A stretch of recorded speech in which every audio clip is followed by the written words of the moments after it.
Jadi Tuhan itu tidak sembarangan menjatuhkan penghukuman. Tuhan yang kita kenal, Tuhan penuh dengan kasih sayang.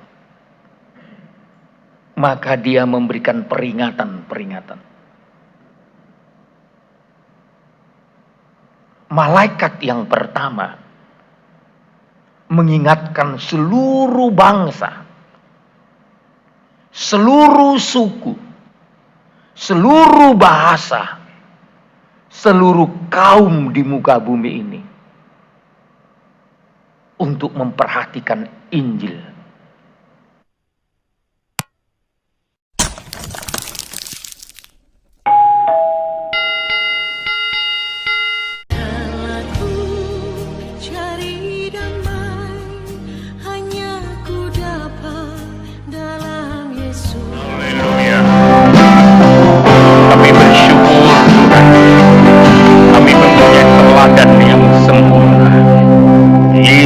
Kristus Tuhan, Engkaulah Raja, Engkaulah Gembala yang baik, Engkaulah yang sungguh-sungguh mengasihi kami.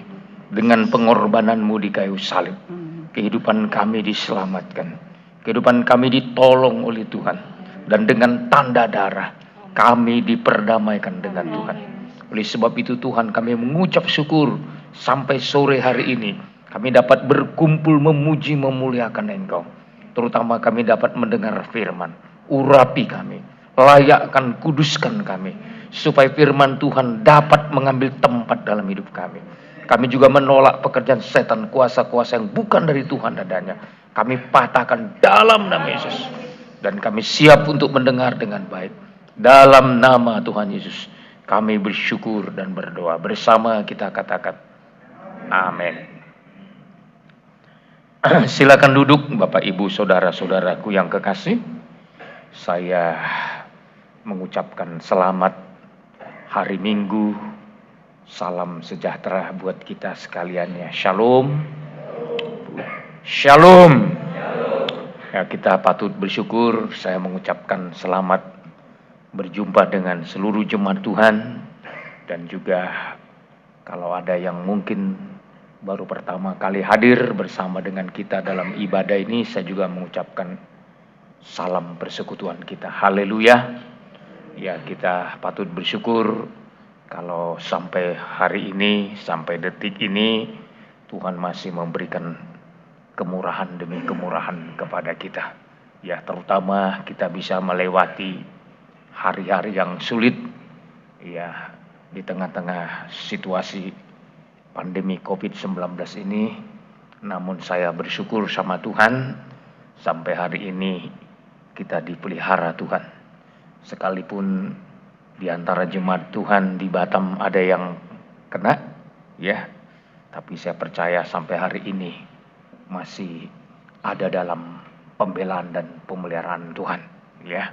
Sekalipun saudara, ya, bergumul, tapi saya yakin Tuhan pasti tolong. Bahkan juga para umat Tuhan yang juga setia mengikuti ibadah kita, ya, baik di Bekasi maupun di Papua, ya, yang saat ini terutama yang di Papua masih harus kita doakan karena positif COVID-19. Ya, jadi kita doakan biar Tuhan tolong mereka, Tuhan sembuhkan mereka, Tuhan bela mereka dengan sempurna, tanpa kekurangan suatu apapun. Sekali lagi, kita patut bersyukur kalau Tuhan masih berkenan untuk menghantar kita melalui kuasa firman dan Roh Kudus.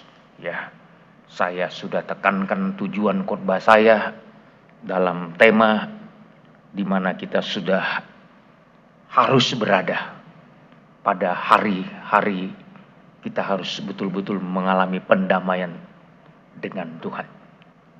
Ya, karena Tuhan ingin menjemput gerejanya dalam keadaan siap setia. Ya, maka dalam pelajaran tabernakel, ya, pemisah terakhir yang harus ditembus adalah tirai. Ya, tirai, ya. Pintu tirai, ya saudara. Itu pintu terakhir untuk mencapai ruangan Maha Kudus. Ya. Memang sepertinya mudah untuk ditembus. Karena terbuat dari kain, ya.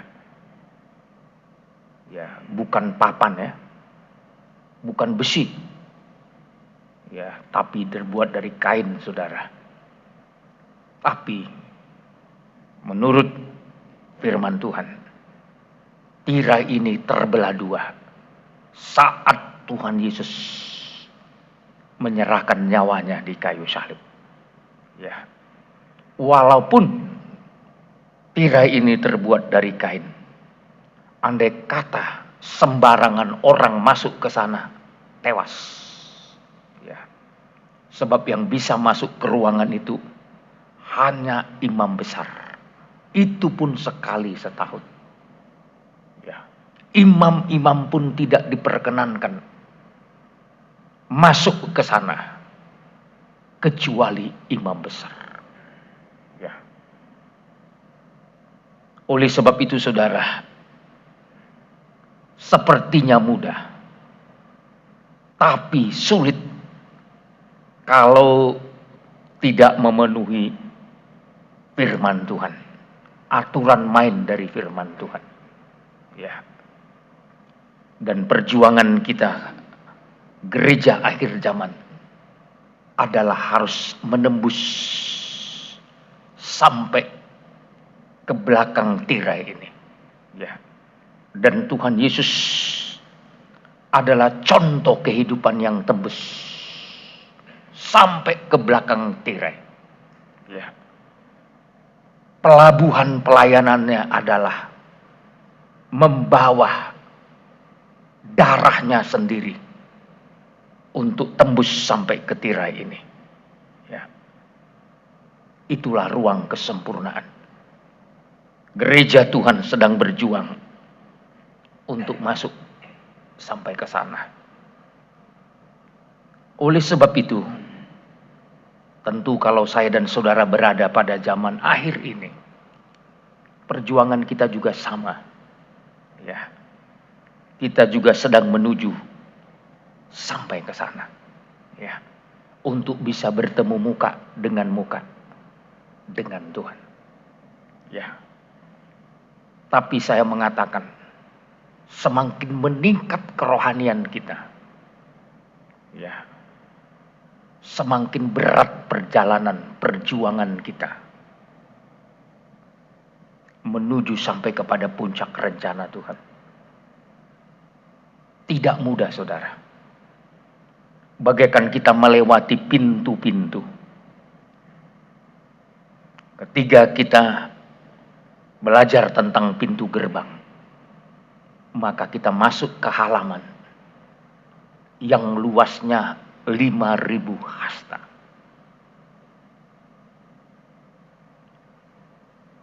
Meningkat lagi perjuangan yang kedua, masuk ke ruangan suci yang luasnya 2.000 hasta. Makin sempit, saudara. Meningkat lagi masuk ke ruangan maha suci, makin sedikit luasnya, 1.000 hasta, 5.000, 2.000, 1.000. Ya, makin sulit.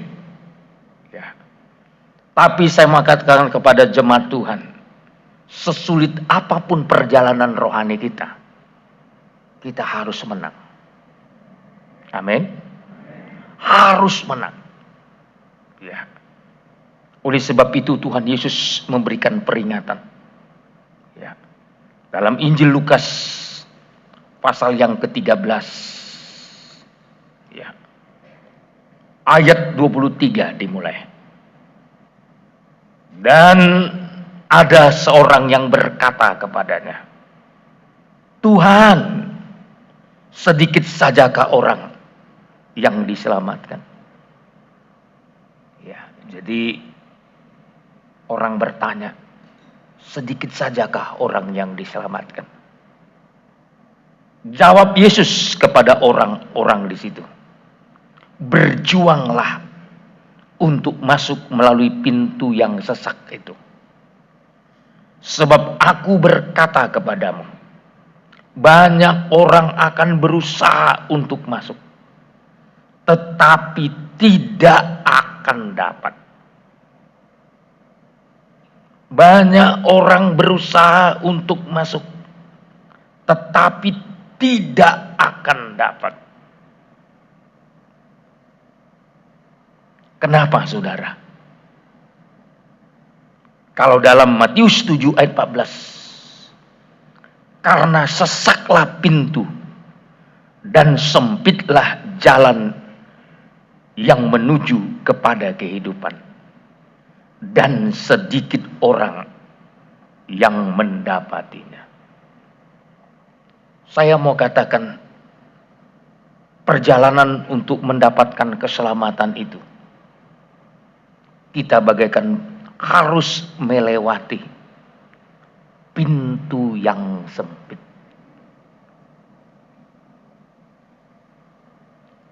Kalau hanya untuk masuk halaman, itu jauh lebih mudah. Karena untuk masuk ke halaman, semua orang diberi kesempatan. Binatang saja boleh masuk. Karena korban-korban yang mau disembelih itu boleh dibawa masuk ke halaman. Tapi kalau ke ruangan suci, itu enggak umum yang boleh masuk. Syarat pertama harus jadi imam-imam. Lebih sulit lagi untuk masuk ke ruangan Maha Kudus. Syarat pertamanya adalah harus menjadi imam besar. Jadi tidak mudah untuk masuk. Maka sampai disebut di sini karena sesaklah pintu, sempitlah jalan yang menuju kehidupan, dan sedikit orang yang mendapatinya. Dari sini kita belajar, sedikit orang yang bisa lolos. Saya sudah terangkan dalam ibadah kita yang lalu. Perjuangan kita sampai puncak rencana Tuhan, ini bukan perjuangan yang ringan. Gereja akhir zaman sedang berhadapan dengan perjuangan yang paling berat.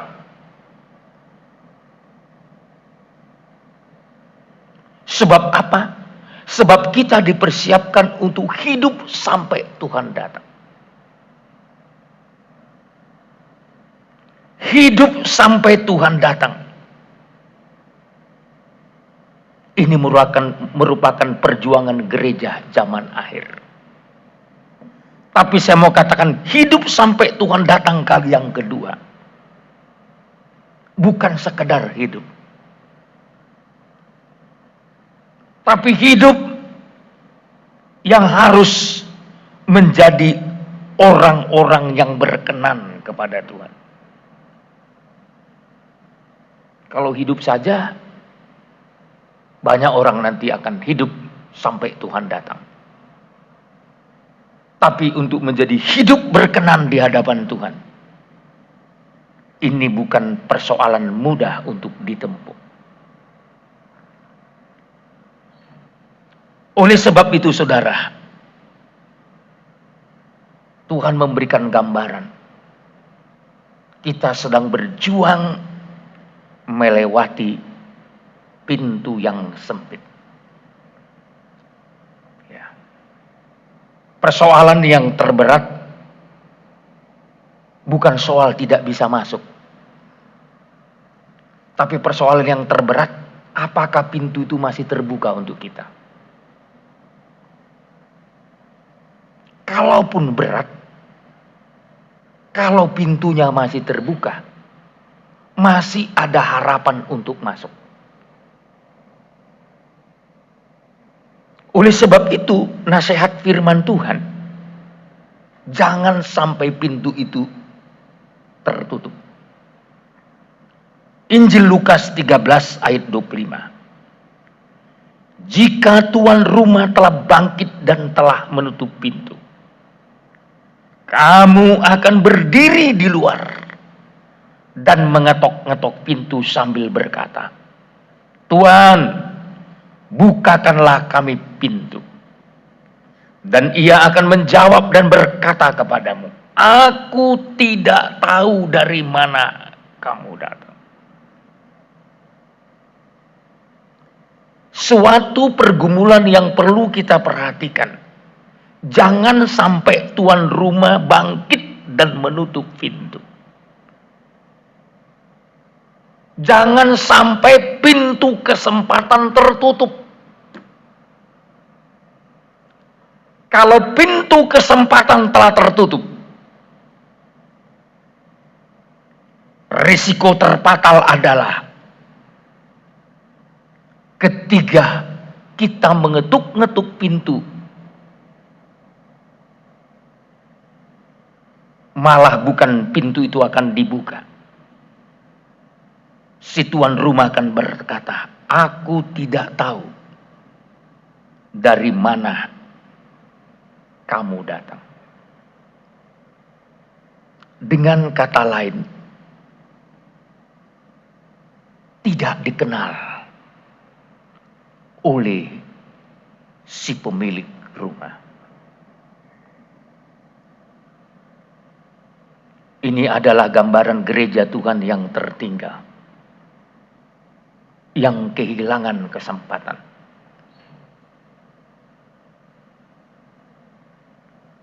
Saya mau katakan hari-hari ini, pintu kesempatan masih terbuka. Asal saudara dan saya harus berjuang untuk masuk. Kalau disebut pintunya sempit, di sana orang-orang besar nggak bisa masuk.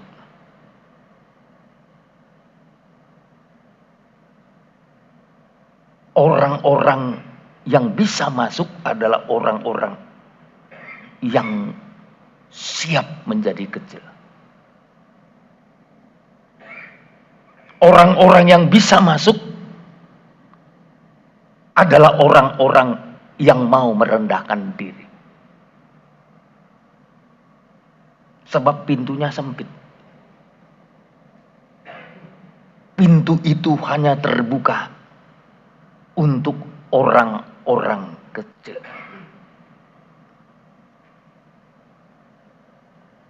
Maka Yesus pernah berdoa dalam kitab Matius pasal 11.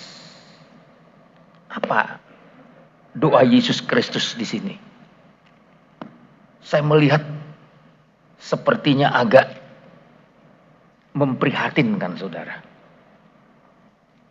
Matius pasal 11 ayat 25.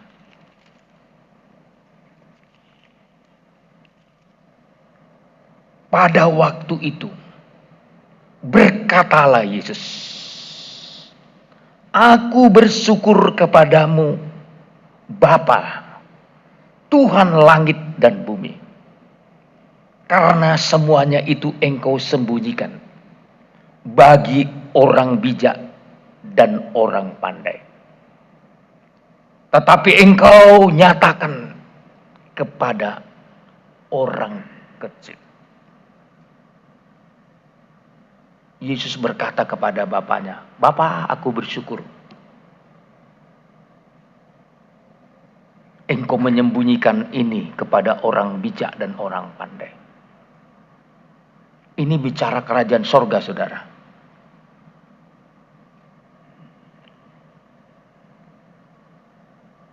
Tapi Tuhan berkata, Engkau nyatakan kepada orang kecil.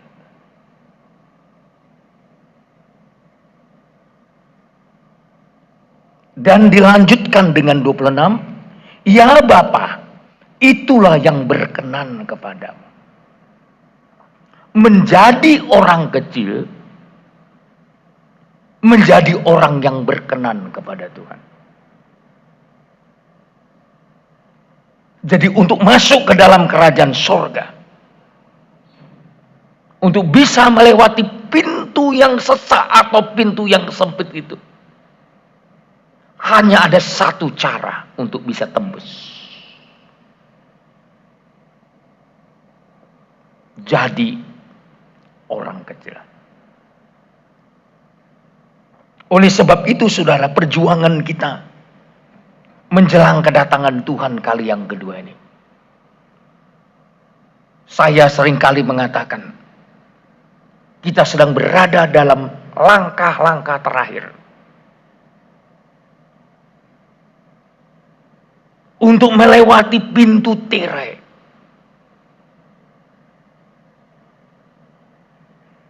Dan untuk melewati pintu tirai itu, proses yang harus dialami Yesus Kristus adalah sengsara. Jadi untuk bisa tembus sampai ke ruangan Maha Kudus ini, prosesnya ini sengsara ini. Daging dirobek.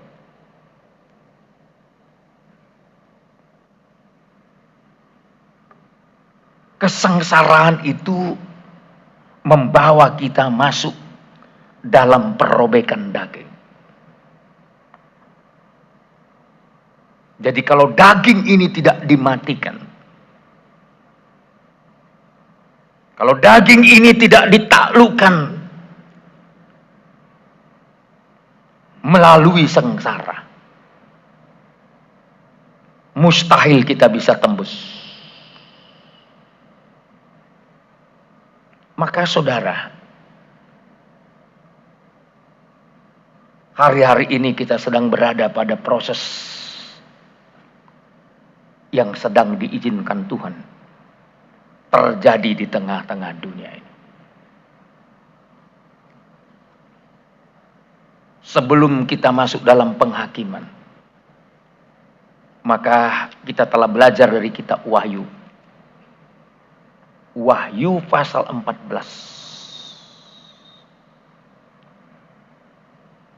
Ada 3 malaikat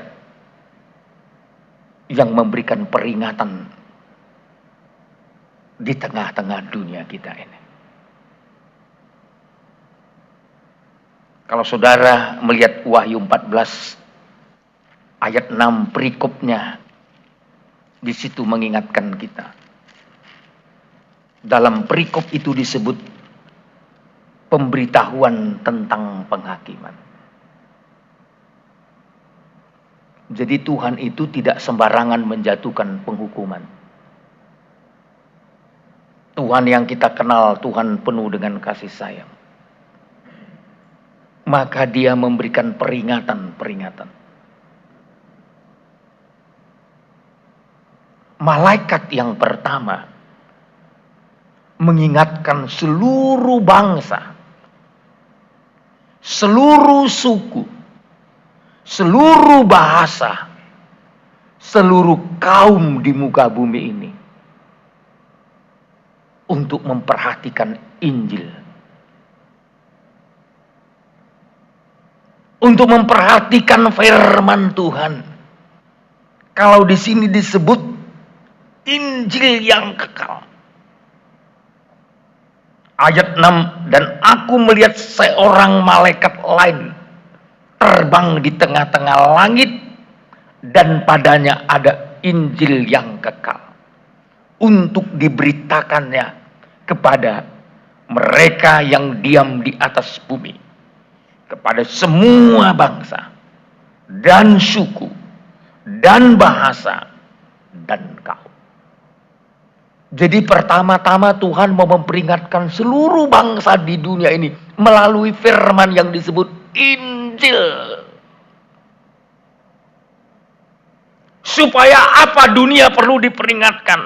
supaya manusia yang diam di bumi ini sadar betapa pentingnya keselamatan.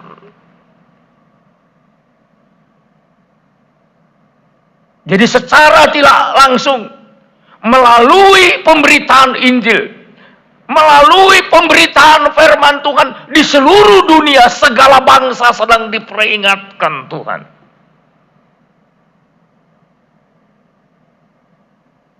Makanya gereja Tuhan nggak boleh main-main dengan namanya memberitakan Injil. Harus menjadi tugas utama kita. Setiap orang percaya punya tugas yang sama. Saya rasa semua orang tahu, terutama orang percaya, amanat agung Tuhan Yesus Kristus. Pergilah, jadikanlah semua bangsa menjadi muridku. Baptislah mereka dalam nama Bapa, Anak, dan Roh Kudus. Ajarlah mereka. Ini amanat agung, saudara, yang tidak boleh ditawar-tawar. Tugas seluruh orang percaya. Pergi, jadikan semua bangsa menjadi murid-muridnya Tuhan. Ini tugas gereja. Tugas setiap kita. Makanya ketika Tuhan memperingatkan dalam Wahyu 14, sebelum dijatuhkannya penghukuman terhadap dunia, maka yang pertama ditinggikan Injil yang kekal. Apa tujuan pemberitaan Injil itu? Kalau di sini disebut di ayat yang ke-7 Wahyu 14. Dan ia berseru dengan suara nyaring, takutlah akan Allah. Jadi orang yang menerima Injil, orang yang menerima Yesus, orang yang menerima firman Tuhan, dihimbau untuk takut akan Tuhan.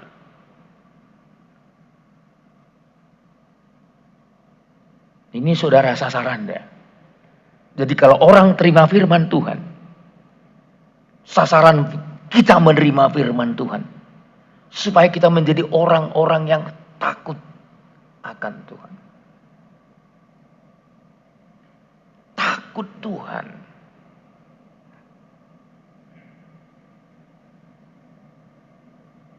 Saya mengatakan takut Tuhan itu menjadi panglima bagi hidup kita. Takut Tuhan itu menjaga hidup kita. Supaya hidup kita tidak sembarangan. Orang yang takut Tuhan, saya yakin hidupnya tidak akan sembarangan. Ibadahnya juga tidak akan sembarangan. Dia akan tekun beribadah. Dia akan tekun mencari Tuhan. Dia akan tekun melayani Tuhan. Karena apa? Didasari takut akan Tuhan.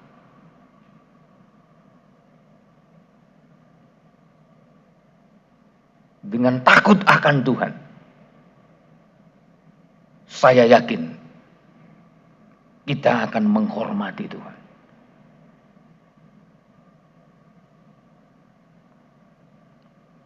Tujuan pemberitaan Injil, seruan itu mengajak takut akan Allah. Yang kedua, muliakanlah Dia.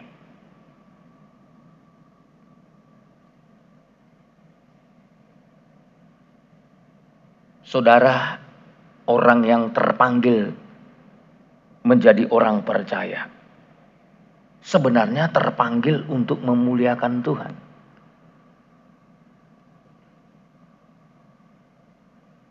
Kalau menurut Alkitab, kita tidak saja memuliakan Tuhan dengan tubuh kita, dengan roh kita, dengan jiwa kita. Tapi Amsal berkata, muliakanlah Tuhan dengan hartamu.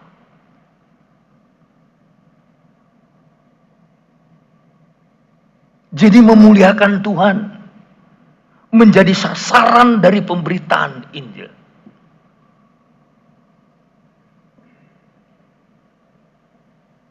Muliakanlah Tuhan. Ada orang bertanya begini,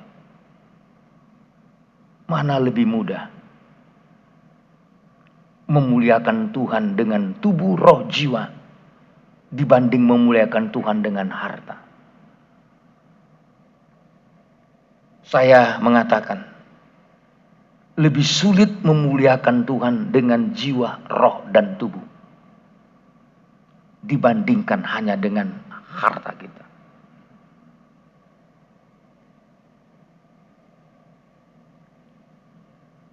Lebih sulit, saudara.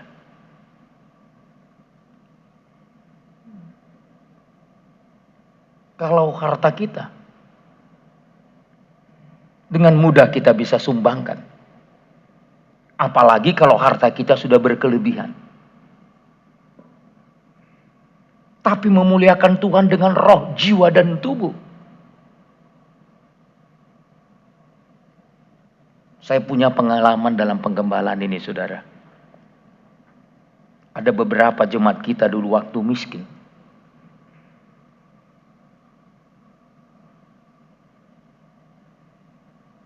Masih bisa setia beribadah.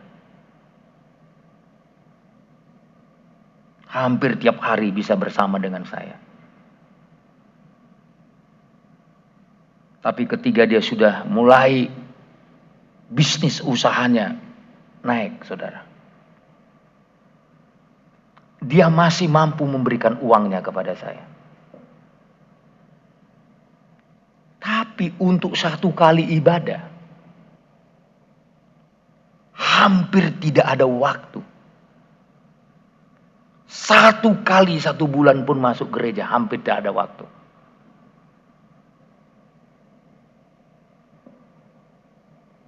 Dia masih setia memberi kepada saya, memberikan perpuluhan, ya, menyumbang, dan hal-hal lain. Ngajak saya makan di restoran masih bisa. Tapi yang saya sedihkan, hampir dia tidak ada waktu lagi untuk memuliakan Tuhan dalam ibadahnya. Sampai saya dalam hati saya begini, cocoknya kawan ini didoakan biar miskin balik. Biar ada waktunya ibadah. Biar ada waktunya dengar firman. Biar ada waktunya memuji-muji Tuhan. Biar ada waktunya duduk dalam persekutuan, terutama di dalam gereja.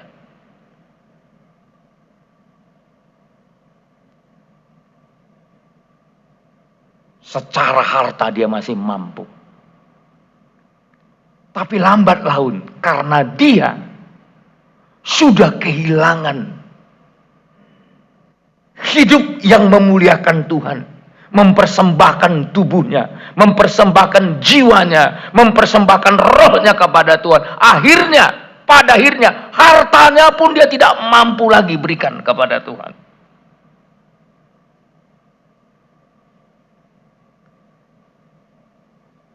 Makanya kitab Roma berkata, persembahkanlah tubuhmu, kan begitu ya? Sebagai persembahan yang kudus, yang hidup, yang berkenan kepada Tuhan, itulah ibadahmu yang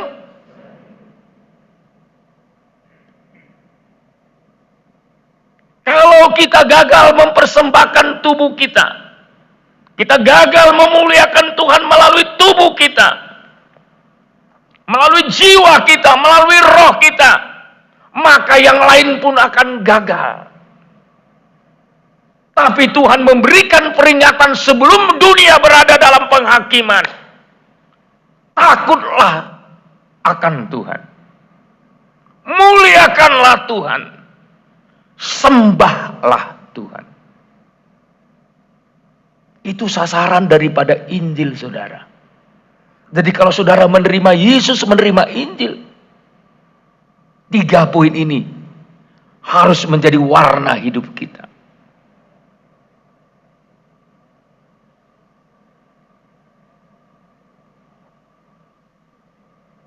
Kenapa sampai diajak oleh malaikat yang pertama ini? 3 poin ini. Karena kehancuran dunia terletak karena manusia tidak takut akan Tuhan. Karena manusia menggantikan kemuliaan Tuhan dengan kemuliaan dunia. Karena manusia seharusnya menyembah Tuhan, tapi akhirnya terjebak kepada penyembahan berhala.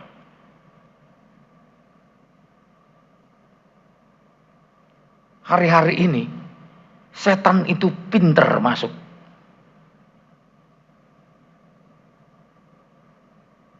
Untuk memikat hati manusia. Saya seringkali mengatakan, apa yang dipakai iblis untuk memikat hati manusia? Lewat kecintaan-kecintaan.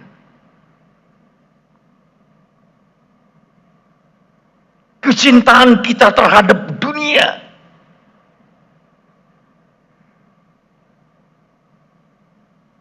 Kecintaan kita terhadap harta. Kecintaan kita terhadap jabatan. Sebenarnya ini menjadi penghalang utama dalam kecintaan kita kepada Tuhan.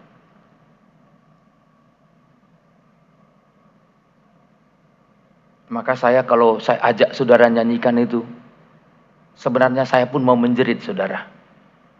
Ku tetap cinta, ku tetap cinta, walau badai datang. Ku tetap cinta, ku tetap setia, ku tetap setia, walau topan datang menerpa, ku tetap setia. Sepele, sepertinya bait demi bait dari pujian ini gampang dicerna. Tapi saya mau katakan, kita sedang berjuang mengalahkan kecintaan-kecintaan kita terhadap yang lain, supaya kita bisa tetap cinta Tuhan. Amin. Kita sedang berjuang mengalahkan kecintaan-kecintaan kita.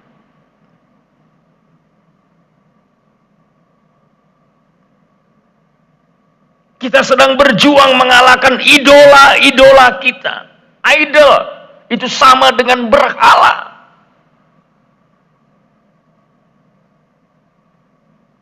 Saya sering kali mengatakan, apa yang kita idolakan, apa yang kita sembah, pemazmur berkata, menjadi seperti itulah kita. Itu sudah hukum alam, saudara. Ketika kecintaan kita, ketika ada sesuatu yang kita idolakan, Kita ingin berubah seperti yang kita idolakan itu.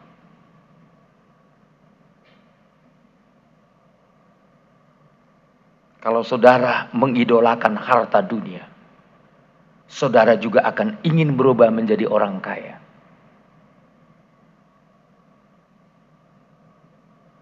Dengan segala macam gayanya.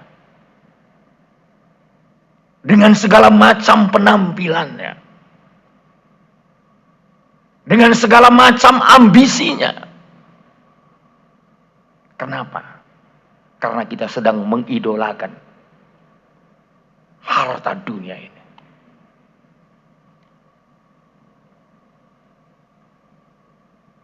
Coba saudara mengidolakan Yesus. Anda kan mau seperti Yesus. Ada lagu lama kita. Seperti Yesus. Seperti Yesus. Itu saja aku minta.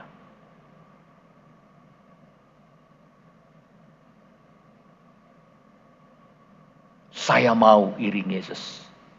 Saya mau iring Yesus. Ada kalimat yang sangat menyentuh.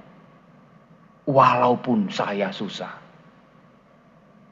Menderita dalam dunia. Saya mau iring Yesus. Sampai selama-lamanya. Kalau Yesus yang menjadi kebanggaan kita, kekaguman kita,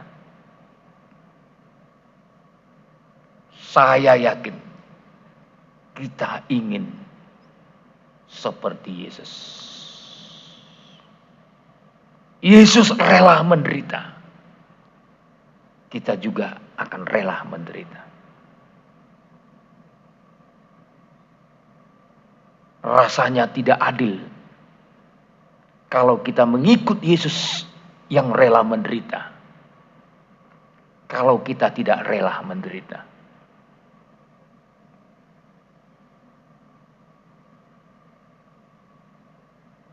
Ketika kita baru cinta mula-mula sama Tuhan. Rasa ingin menderita melayani Tuhan itu sangat kuat sekali. Bangga kita bisa menderita. Saya dulu bangga sekali bisa jalan kaki melayani Tuhan 46 km.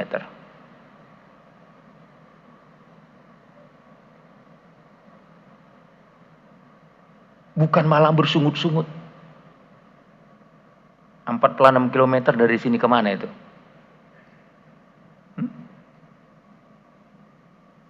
Ke Tanjung Pinang berapa kilometer? 90 ya. Berarti hampir separuh jalan.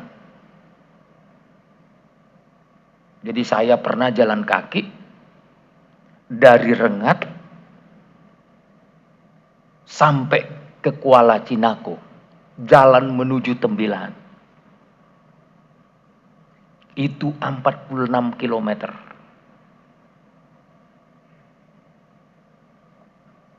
Berangkat pagi sampai sore.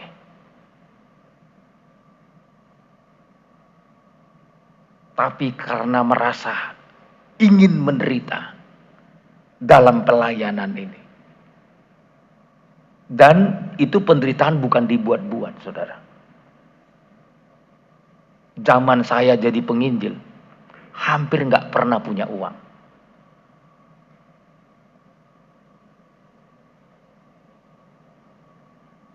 Jadi jalan satu-satunya untuk bisa menjangkau jiwa-jiwa harus jalan kaki.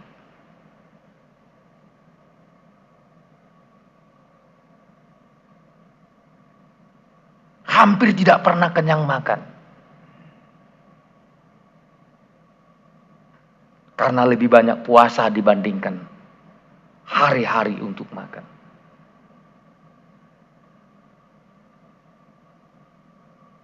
Tapi saya bersyukur sama Tuhan. Dari hasil pelayanan itu sampai sekarang, Masih ada beberapa gereja kita yang berdiri di sana. Anda boleh pergi ke daerah Sungai Bayas.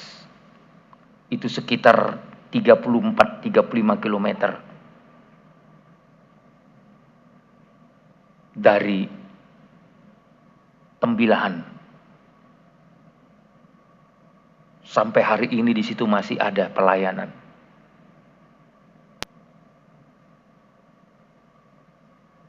Masih ada hamba Tuhan.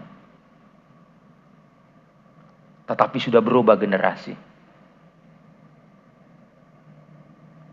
Hampir segenerasi saya semua sudah dipanggil Tuhan. Kalau saya tanya, si Anu di mana? Udah meninggal, Om. Si Anu di mana? Udah meninggal, Om. Sekarang telah digantikan generasi kedua. Anak sekolah minggu kita sekarang itulah yang menggembala sidang di sana. Salah satu anak keponakannya dikirim sekolah Alkitab ke Batam. Waktu ibunya ngantar ke Batam untuk mendaftar dan waktu wisuda, saya tanya, ibu tinggalnya di mana? Ya karena udah ibu-ibu kan. Dulu waktu saya tinggalkan masih sekolah minggu saya. Oh saya Pak di Sungai Makam.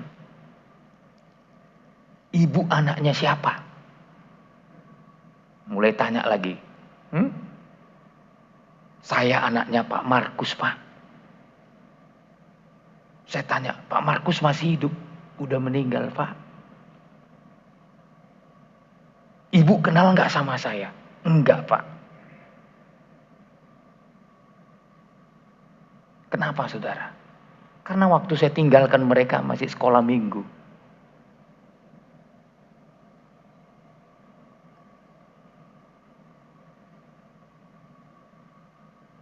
Sudah berubah semua. Bahkan sekarang anaknya sampai hari ini ya, anaknya menjadi mahasiswa sekaligus menjadi guru di tempat kita, di sekolah kita di Batu Haji.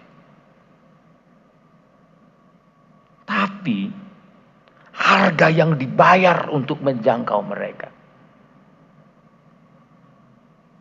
adalah penderitaan. Ya sama dengan di Tanjung Uban ini kan. Saudara kan gak segini langsung banyaknya. Dari penderitaan lepas penderitaan. Dari mulai minjam-minjam tempat. Ini. Dulu kita sebelum di sini ada di apa namanya? Dekat Pertamina sana. Setelah itu kita pindah. Ya, Sesepa bersama keluarga memberikan tempat kita pakai ruko di sini. Ini. Jadi sebelum ada gereja di daerah ini, pertama kali berdiri di sini pelayanan adalah GBI. Itu ruko di sana, masih saya ingat itu. Dari situlah saya tompang tangan ke tempat ini. Setiap sore jam 2. Saya biasanya makan di situ. Lalu saya arahkan tangan saya ke sini. Dalam nama Yesus, tutup! Seperti orang gila saya dulu. Nah, saudara tahulah tempat ini tempat apa dulu. Tiba-tiba tutup. Sampai akhirnya kita dipercayakan Tuhan tempat ini. Itu ceritanya saudara. Jadi lewat penderitaan.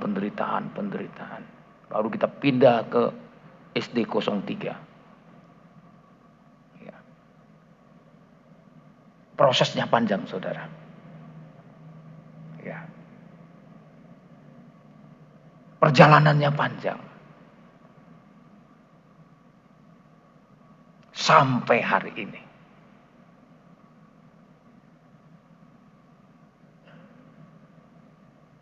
Tapi yang saya mau tekankan kepada jemaat,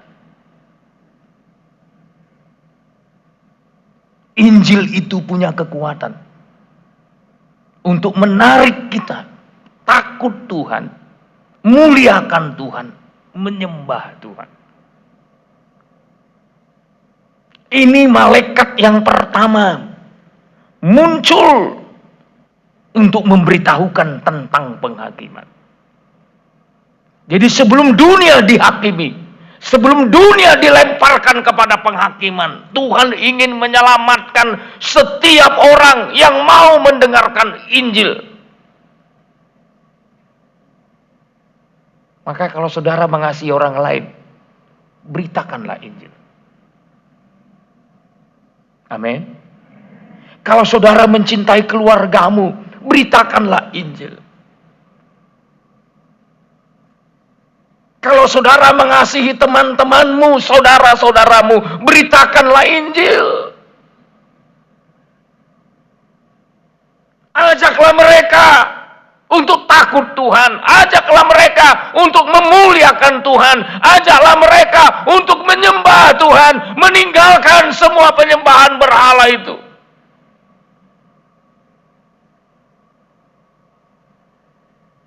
Kalau saudara mengasihi mereka,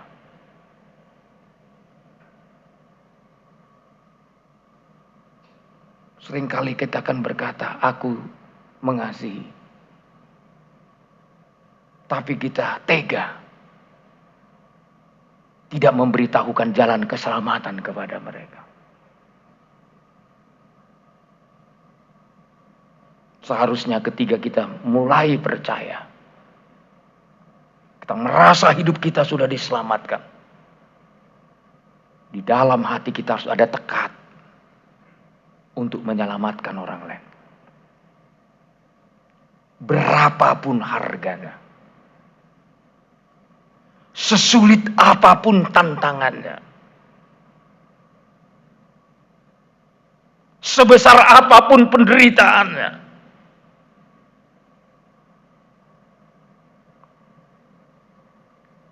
jangan kita biarkan mereka binasa.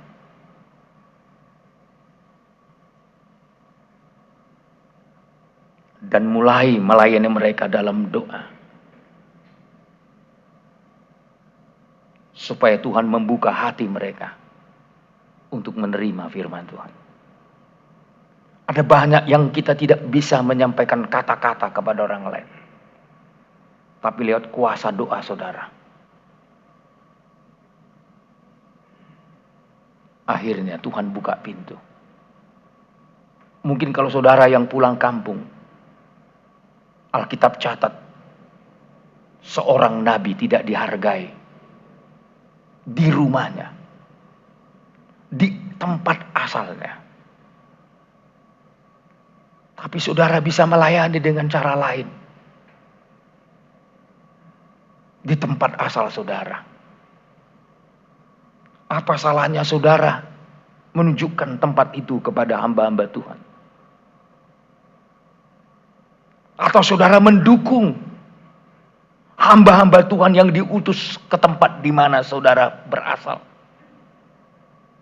Bila penting, saudara yang sponsori makan minumnya supaya keluarga kita diselamatkan. Itu tandanya kita mengasihi mereka.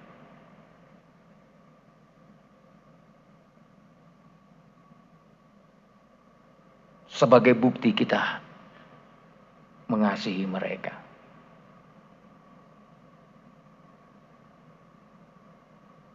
Mungkin kalau saudara bersaksi, masih banyak penghalang-penghalang. Apalagi kalau kita bersaksi sama orang tua.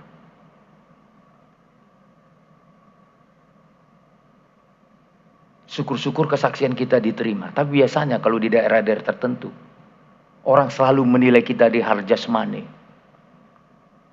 Kalau saudara sudah menjadi orang yang lebih diberkati, orang yang artinya dulunya miskin sekarang diperkaya, biasanya orang langsung takluk.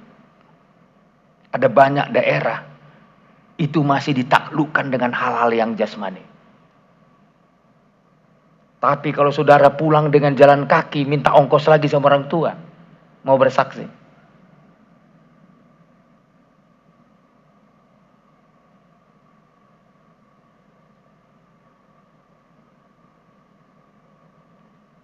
Kesaksian kita nggak didukung. Kadangkala orang takluk, saudaraku. Ya. Maka saya selalu mengatakan kepada hamba-hamba Tuhan yang muda. Ada daerah-daerah tertentu yang kalian harus layani. Tapi tunjukkan kalian itu harus diberkati Tuhan.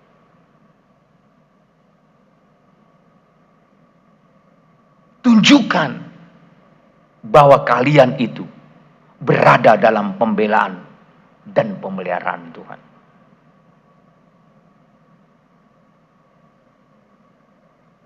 Apalagi untuk orang-orang yang latar belakangnya bukan terpelajar. Ya, saya cukup lama melayani di pulau-pulau ini. Setiap kali saya utus pelayan, dari 100% itu 99,9 ditolak.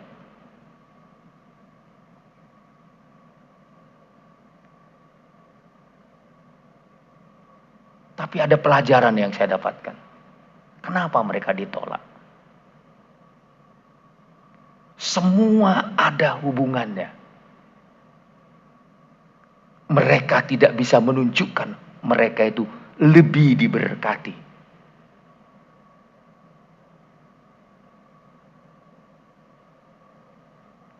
Lebih dibela, lebih dipelihara, lebih cermat, lebih bijaksana. Saya utuskan ke Sungai Raya banyak pendeta. Kebanyakan yang tertolak, saudara. Karena mereka lihat apa? Tidak ada kelebihannya.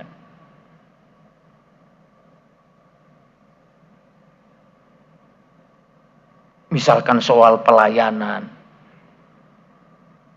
soal kesetiaan, soal keterampilan.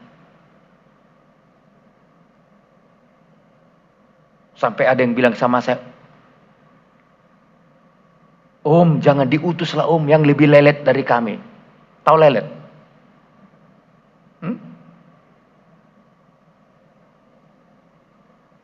Kami sudah lambat Om. Yang Pak Pendeta utus orangnya lambat lagi.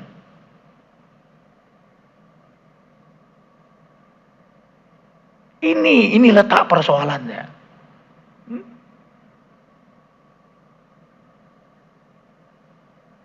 Bagaimana bisa membawa perubahan? Kalau kita tidak bisa menunjukkan kita punya kelebihan karena Tuhan.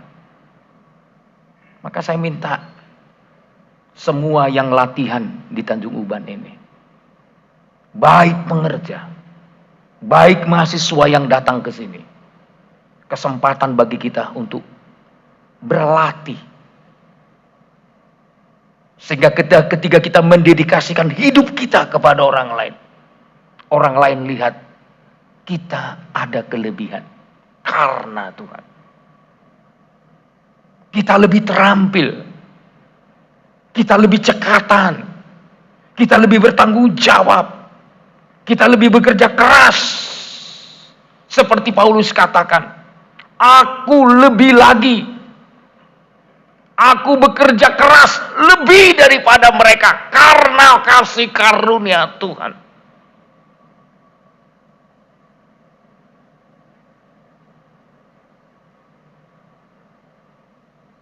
Untuk mengajak orang lain menjadi orang-orang yang diselamatkan. Sekali lagi saya mau tekankan, kita harus memberitakan Injil. Kita harus memberi kesaksian. Kita harus menjadi berkat.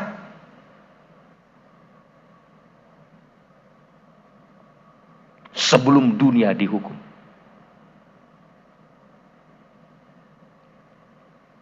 Malaikat yang pertama memperingatkan dunia melalui Injil.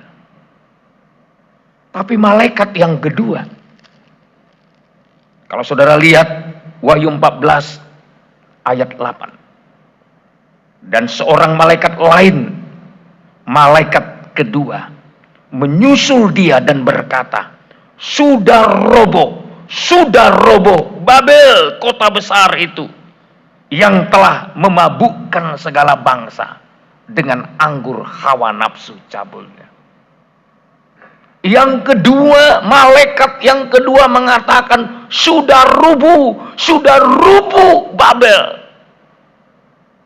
Jadi dunia sedang diperingatkan, poin yang kedua, artinya seluruh kebanggaan dunia akan rontok.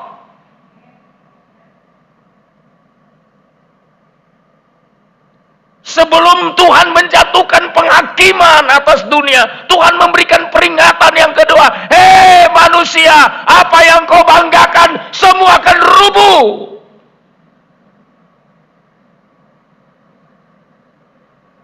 Bukankah hari-hari ini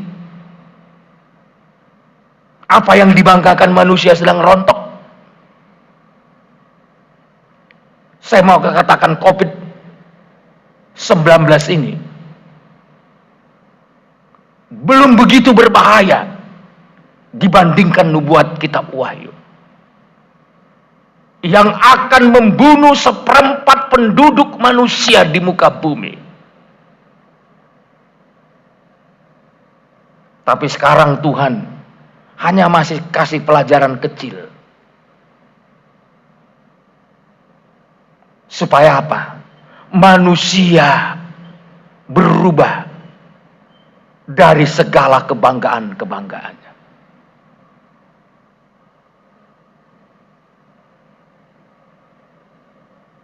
Dulu daerah-daerah yang terkenal dengan pariwisata number one,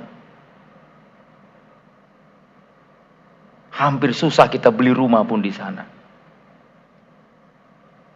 Tapi hari-hari ini mau dijual pun tidak laku.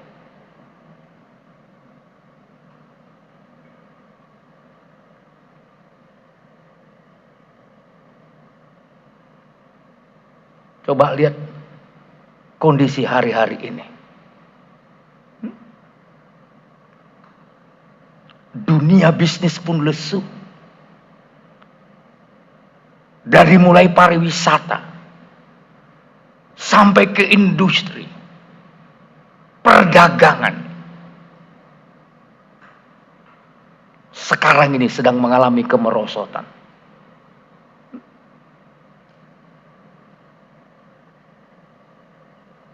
Lihat aja, saya sampai bingung begini, apa hubungannya COVID-19 ini dengan kondisi ekonomi, misalkan pertanian?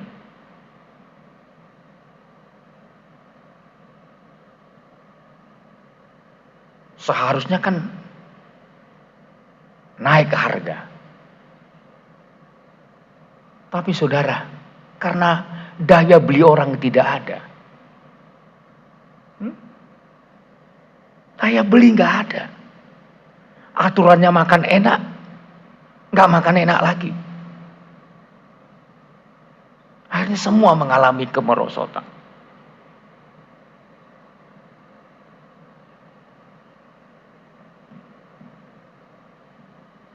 Hari-hari ini Tuhan sedang tunjukkan, dunia, apa yang kau banggakan sedang mengalami kerontokan demi kerontokan. Tapi saya katakan ini belum 100%. Nanti di Wahyu 18 baru 100%. Kalau di Wahyu 18 sampai sistem ekonomi dunia hancur. Sampai nggak ada lagi orang yang membeli. Kalau itu udah barulah. Kalau itu saudara, kalau Anda nggak terangkat waktu itu, konyol saudara tinggal di dunia ini. Saya mengharapkan melalui firman Tuhan ini Anda sudah terangkat. Ketika terjadi dunia, sistem ekonominya total rontok. Wahyu 18 kan? Perhatikan saudara. Ya. Wahyu 18 ayat 11 sebenarnya sampai 14. Tapi kalau ayat 11 dikatakan, dan pedagang-pedagang di bumi menangis dan berkabung karena dia, sebab tidak ada orang lagi yang membeli barang-barang mereka. Diperinci barang-barang dagangan dari emas, perak, permata, mutiara, dari lenan halus, kain ungu, dari sutera, kain kermiji, berbagai jenis barang kayu, harum baunya, berbagai jenis barang dari gading, berbagai jenis barang dari kayu dan mahal, dari tembaga, besi dan pualam, kulit manis, rempah-rempah, wangi-wangian, mur, kemenyan, anggur, minyak, tepung, kalus, dan gandum, lembu, sapi, domba, kuda, kereta, budak, bahkan nyawa manusia. Tak ada lagi yang beli.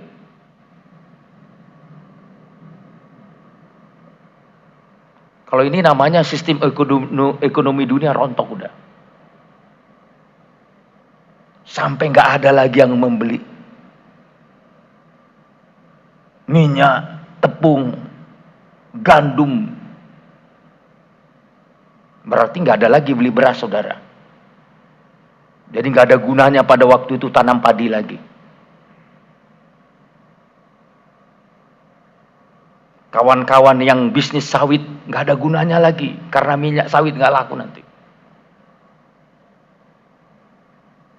Ternak pun, lembu, sapi, domba, kuda. Kalau di sini kereta. Kalau dulu kereta lembu, kereta kuda, sekarang mobil. Ketika Wahyu 18 ini digenapi, sistem ekonomi dunia betul-betul rontok, serontok-rontoknya. Maka Tuhan mengatakan, sebelum penghakiman itu tiba, malaikat yang kedua berkata, sudah roboh, sudah roboh. Artinya apa, saudara? Tuhan sedang memperingatkan dunia, jangan lagi cari kebanggaan dunia.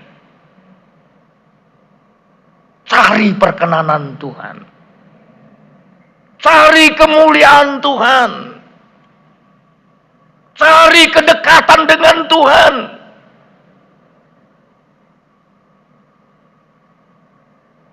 Kalau sekarang kita mau cari dunia, terlambat udah, saudara.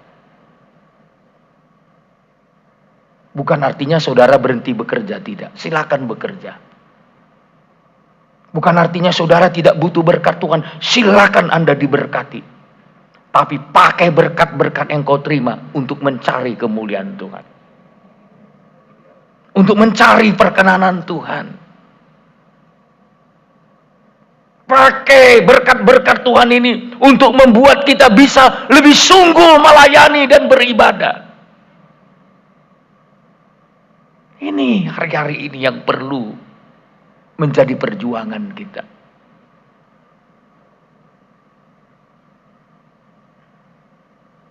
Jangan sampai apa yang kita terima justru membuat kita renggang dari Tuhan. Harusnya kita makin dekat, ya, makin punya inisiatif dengan apa yang kita punya.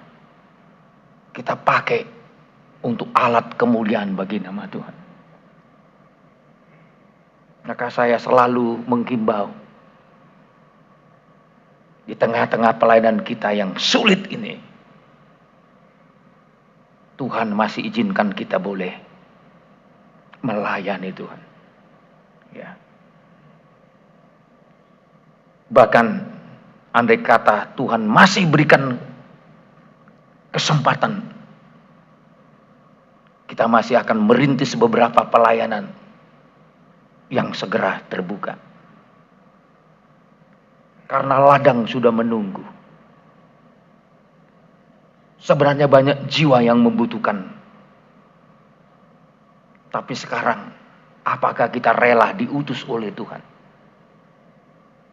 untuk memenangkan jiwa-jiwa itu? Ya. Termasuk di pulau-pulau terdekat.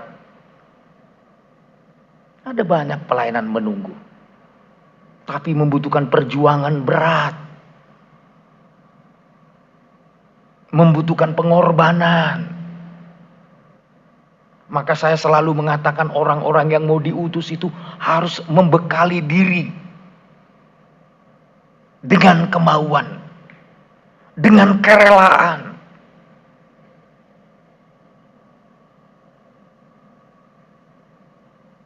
Jangan sampai kita tidak punya kerelaan dan kemauan.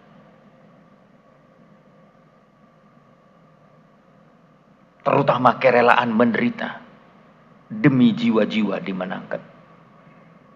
Ya kalau sekarang udah enak lah. Dulu waktu kita buka pelayanan di beberapa tempat, saudara. Ya. Saya masih ingat waktu kita buka ke dekat Sawang itu. Ya.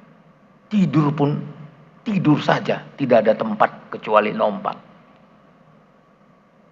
Itu agasnya bukan main. Satu kali gigit di sini, kita garuk gini sampai luka ini tangan. Saya pernah bawa tim dokter Korea 450 orang.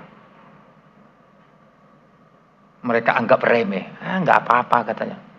Tapi ketika mereka garuk, pulang semua korengan. Sampai di Korea Selatan, semua suntik karena demam.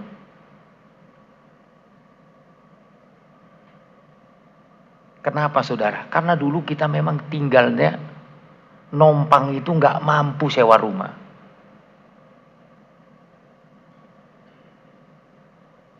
Jadi kalau kita nompang, yang punya rumah kasih makan, itu sudah mujizat saudara. Saya masih ingat pertama kali dikasih makan sama mereka. Kura-kura lah. Biawak lah, segala macam saudara. Saya biasanya nggak pernah makan-makan begitu saudara. Tapi situasi tidak mengizinkan, ya saya makan juga. Setelah saya tanya ini daging apa, daging ini om katanya, aduh mau dimuntahkan nggak bisa lagi.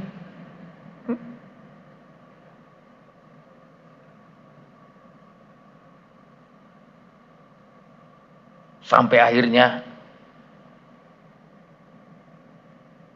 kita berhasil untuk menjangkau jiwa-jiwa di beberapa tempat di sana. Dulu saya naik pompong itu dari air itu ke pompong itu cuma 1 jengkal.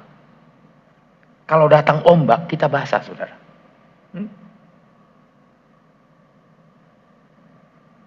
Waktu menyeberang dari Sawang menuju Sungai Raya.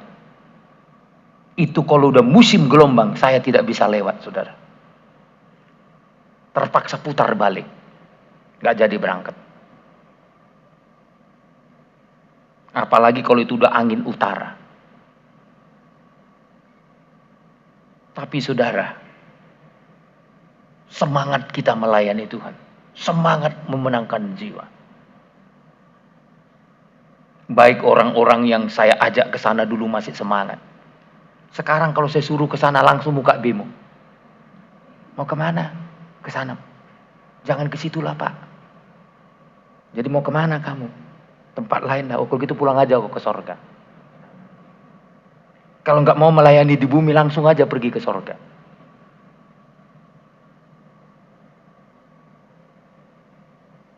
Takut menanggung resiko. Dulu waktu kita layani tempat Pak Pardede itu 1 jiwa pun tak ada orang percaya di situ. Kalau sekarang 1 kampung dimenangkan, itu setelah melewati lembah air mata. Dulu 1 jiwa ndak ada. Saya masih ingat khotbah di situ saudara, nompang rumah orang. Waktu saya khotbah nggak ada orang berani duduk di ruangan itu. Tapi banyak kepala orang di luar. Sambil ngintip-ngintip gini. Saya lihat dari jendela kok ada kepala orang. Karena saya lihat ada kepala orang, makin gencar saya khotbah. Saudara, saudara, gitu. Saya kuatkan suara saya. Tapi puji Tuhan saudara, akhirnya saya tahu orang-orang di situ pada nonton baru pertama kali mendengar Injil.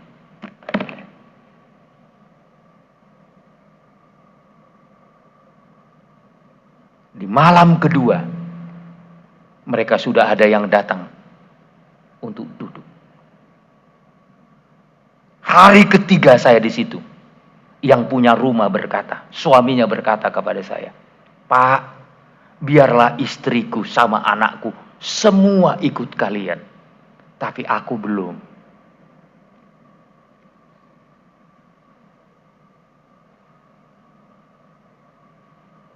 Dan akhirnya bapak ini menunjukkan tempat.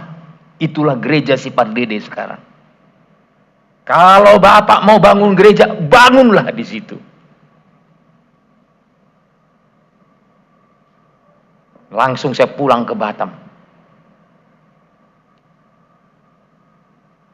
Saya minta uang sama ibu gembala. Aku mau bangun gereja di Pulau Tiga.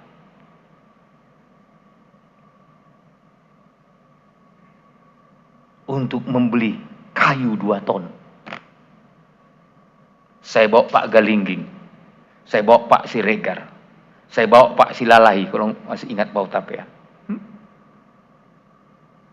Langsung kami cerocok itu. Itu gereja Sipardede sekarang.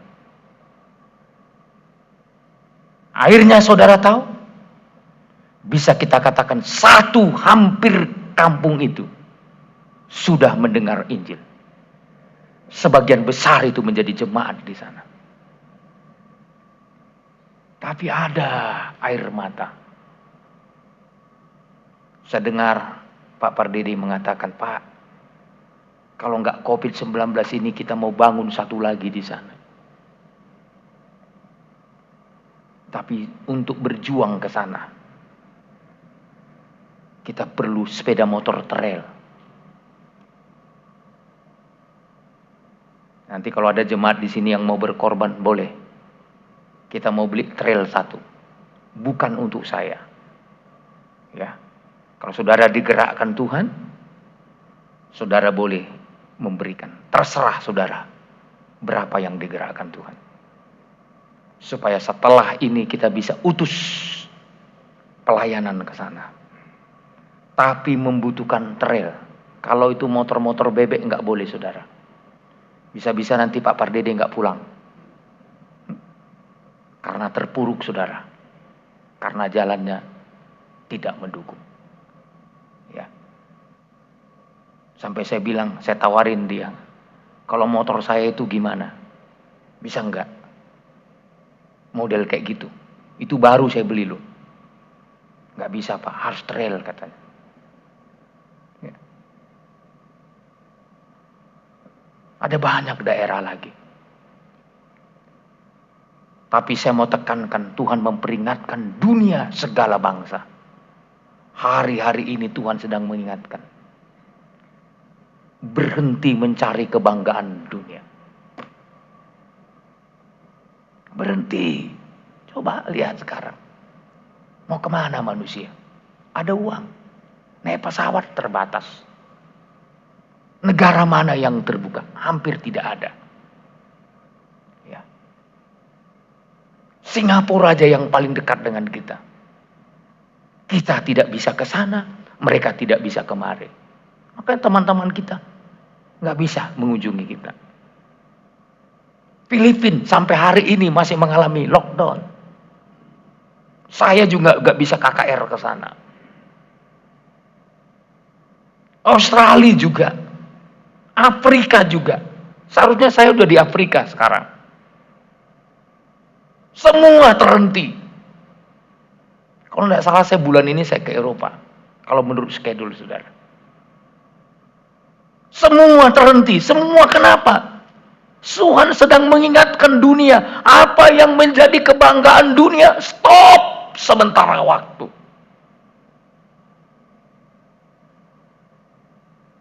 Kalaupun saya dan saudara masih bisa beraktivitas. Karena Tuhan masih ingin memelihara kita. Haleluya. Masih sadar saudara dipelihara Tuhan? Haleluya. Coba. Dulu Kepri masih sesuatu yang sangat kita banggakan. Bintan. Sekarang Batam hampir seluruhnya zona merah.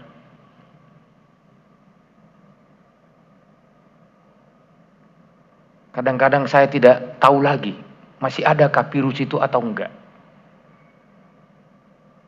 Karena setiap Senin saya kemari,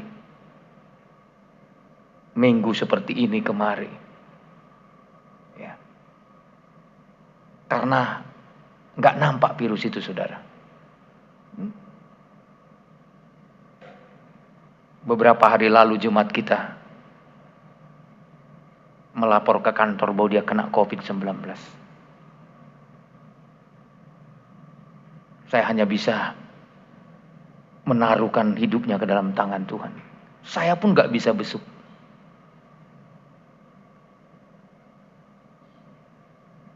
Kita mau coba mengunjungi pun tidak boleh. Kalau kita mau mengirimkan sesuatu hanya melalui security. Ternyata bukan hanya di sini. Yang selama ini mengikuti firman Tuhan lewat pelayanan kita di Papua. Itu Pak Hendrik, saudara. Hampir setiap ibadah dia selalu mengatakan terima kasih, selamat. Sekarang kena COVID-19. Sekarang minta doa. Biar Tuhan sembuhkan.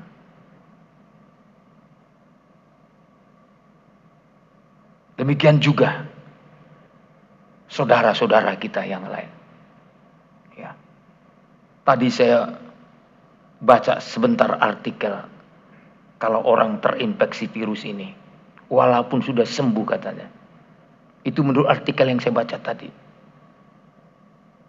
Masih perlu perawatan ginjalnya, paru-parunya, dan yang lain-lain. Makin ngeri saya.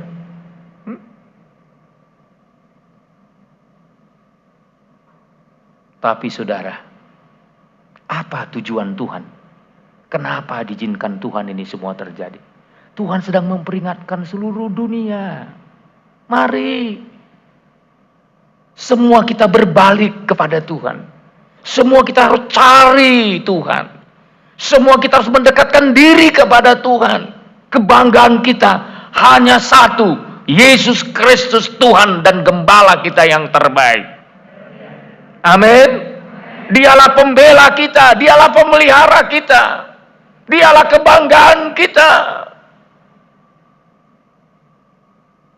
Kalau dunia sekarang berduka, seluruh dunia berduka, dari daerah yang paling maju sampai daerah yang sangat terbelakang.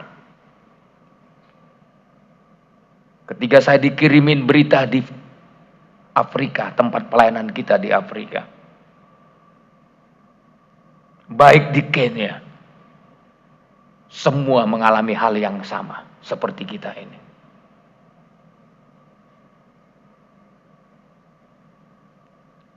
Aktivitas mereka pun terhenti. Jadi bukan saja di daerah yang maju, di daerah yang sangat terpencil sekalipun, hari-hari ini juga mengalami pergumulan. Saudara, malaikat yang kedua mengingatkan segala bangsa di bumi. Sudah roboh. Babel besar itu. Ini menggambarkan kebanggaan dunia. Sedang Tuhan stop. Tapi peringatan yang ketiga oleh malaikat yang ketiga. Kalau saudara lihat ayat 9. Wahyu 14 ayat 9. Dan seorang malaikat lain, malaikat ketiga, menyusul mereka dan berkata dengan suara nyaring, jikalau seorang menyembah binatang dan patungnya itu, dan menerima tanda pada dahinya atau pada tangannya. Ayat 10, maka ia akan minum dari anggur murka Allah yang disediakan tanpa campuran dalam cawan murkanya, dan ia akan disiksa dengan api dan belerang di depan mata malaikat-malaikat kudus, di depan mata anak domba. Malaikat yang ketiga memberikan peringatan, jangan menyembah antikris. Jika seorang menyembah binatang dan patungnya dan menerima tanda pada dahinya atau pada tangannya. Saya sudah kerap kali menerangkan ini. Tanda pada dahinya, tanda pada tangannya. Dahi itu bicara pikiran, tangan itu berbicara perbuatan. Kalau disebut 666, pikirannya dikuasai oleh kedagingan. Perbuatannya, tangannya dikuasai oleh kedagingan. Angka 6 itu angka daging. 666. Roh, tubuh, jiwanya dikuasai oleh kedagingan. Itulah tandanya dia sudah terikat dengan antikris.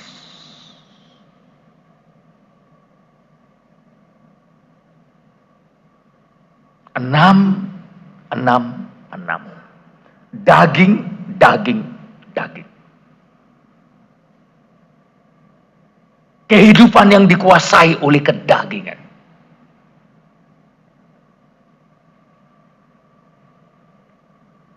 Ini yang diperingatkan dalam malaikat yang ketiga. Jika kita menerima tanda pada dahinya atau pada tangannya, jika kita berikan kesempatan bagi daging menguasai pikiran kita, menguasai perbuatan-perbuatan kita, maka tidak heran ayat 10, maka ia akan minum dari anggur murka Allah.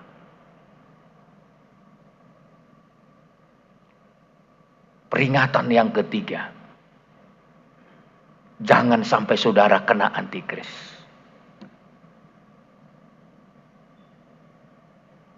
Maka sebelum 3 poin ini terlaksana di muka bumi, maka saya mengajak saudara, persiapkan diri masuk melalui pintu yang sempit. Berjuang untuk mencapai kesempurnaan. Ibadah yang Tuhan inginkan, Anda dan saya mengalami peningkatan demi peningkatan. Dari mulai kita dibenarkan, disucikan, dan puncaknya disempurnakan. Dan ketika kita sudah disempurnakan, berarti kita siap untuk menyongsong hari kedatangan Tuhan. Mari saudara, berjuanglah untuk melewati semuanya. Amin. Kita minta Roh Kudus menolong kita. Kita minta firman Tuhan membekali kita.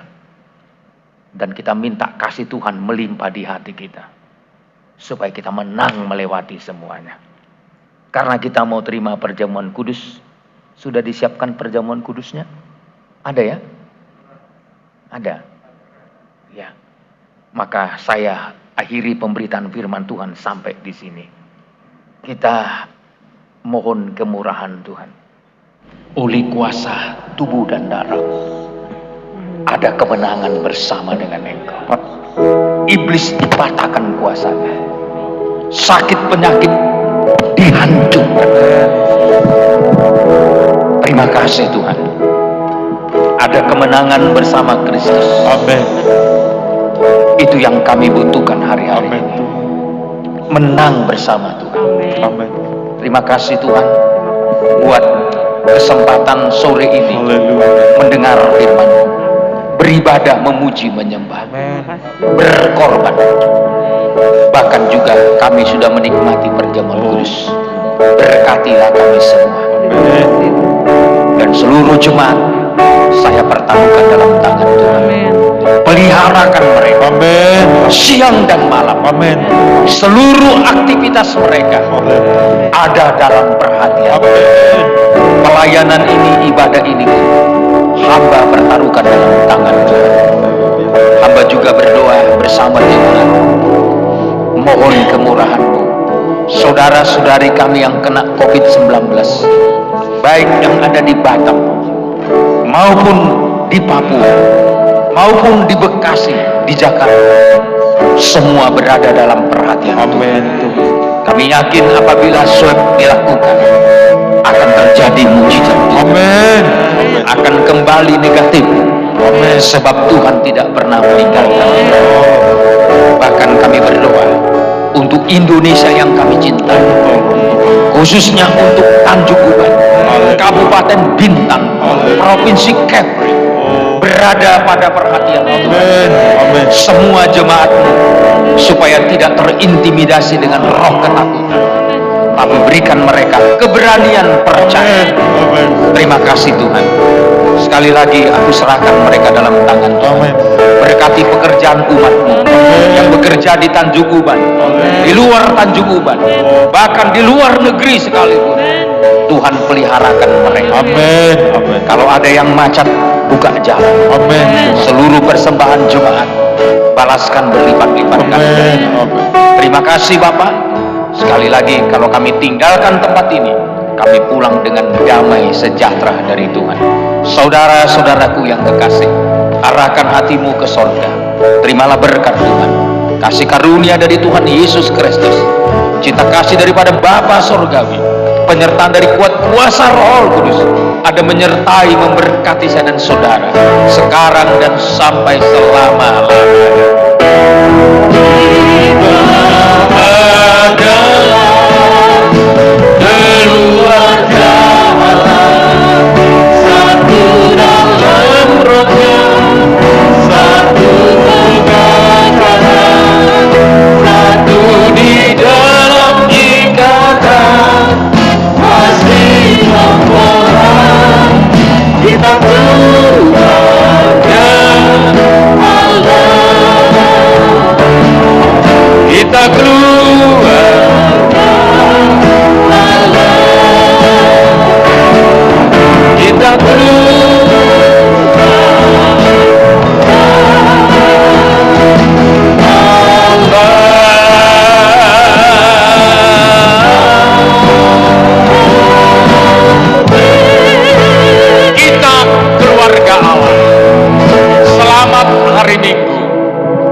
Sebelum kita tinggalkan tempat ini, pengumuman kita saudara,